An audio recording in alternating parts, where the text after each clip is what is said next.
हम लोग देखेंगे कि दरिद्रता चक्र क्या होता है।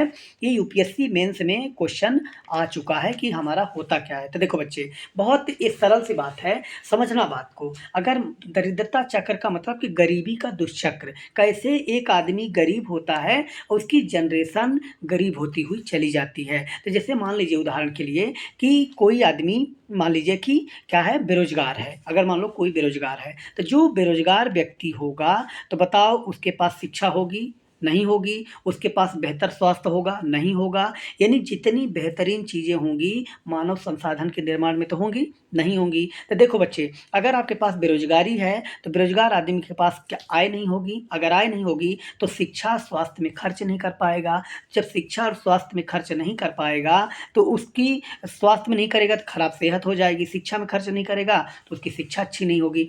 अच्छी शिक्षा नहीं होगी तो रोजगार नहीं मिलेगा। अच्छा स्वास्थ्य नहीं होगा तो इसे भी पैसा बचेगा नहीं, जो 2-4 रुपए मिलेगा वो भी खर्च हो जाएगा। इसका मतलब कि गरीब होता चला जाएगा, बिल्कुल। इसके बाद आय और उसकी कम होती चली जाएगी। तो अगर मान लीजिए कि कोई परिवार ए है और परिवार बी है, परिवार ए अगर गरीब है तो उसकी आने वाली जो जनरेशन है ऑलरेडी क्या हो जाएगी, गरीब हो जाएगी। इसी को बोलते हैं गरीबी का क्या, दुष्चक्र। तो यानी एक चक्र बन जाता है गरीबी का, फिर वो निकल नहीं पाता है। तो देखो बच्चे, आर्थिक चिंतन में दरिद्रता चक्र उस स्थिति को कहते हैं जिसमें एक बार गरीबी यानी दरिद्रता की स्थिति आने के बाद वह सदा के लिए क्या होती है, बनी रहती है, जब तक कोई बाहरी हस्तक्षेप ना किया जाए। इसीलिए कहते हैं कि अगर मान लीजिए कोई एक बार गरीब हो गया तो उसके परिवार में किसी एक को क्रांतिकारी बनना पड़ेगा, क्योंकि अगर आप क्रांति नहीं करोगे तो आपके समाज में, आपके परिवार में कोई बदलाव नहीं होने वाला है। अगर नहीं होने वाला है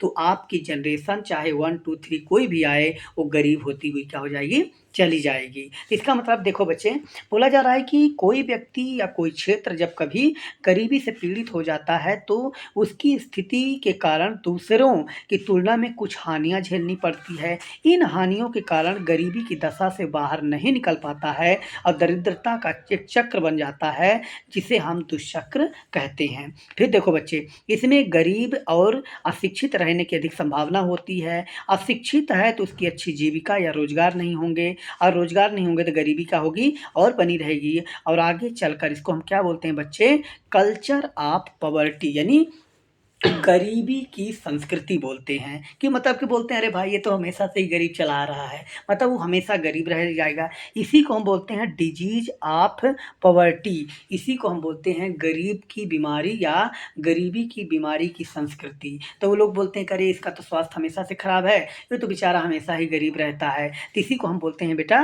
डिजीज ऑफ पॉवर्टी की समस्या उत्पन्न हो जाती है। अभी तक भारत में करोड़ों लोग जो गरीबी रेखा से नीचे हैं और अत्यधिक गरीबी में जी रहे हैं, वो दरिद्रता के चक्र के दौर में गुजर रहे हैं। तभी आपको मैंने बच्चे समझाने की कोशिश की किस प्रकार से गरीबी का दुष्चक्र जो हमारी आने वाली जनरेशन होती है उसको शिक्षा स्वास्थ्य में नुकसान पहुंचाता है और वो एक बेहतर मानव संसाधन नहीं बन पाता है, और आगे चलकर आने वाली उसकी सारी की सारी जनरेशन गरीब हो जाती है और एक चक्र में फंस जाती हैं, जिससे ही हम गरीबी का क्या कहते हैं, दुष्चक्र कहते हैं। तो बच्चे यहाँ तक की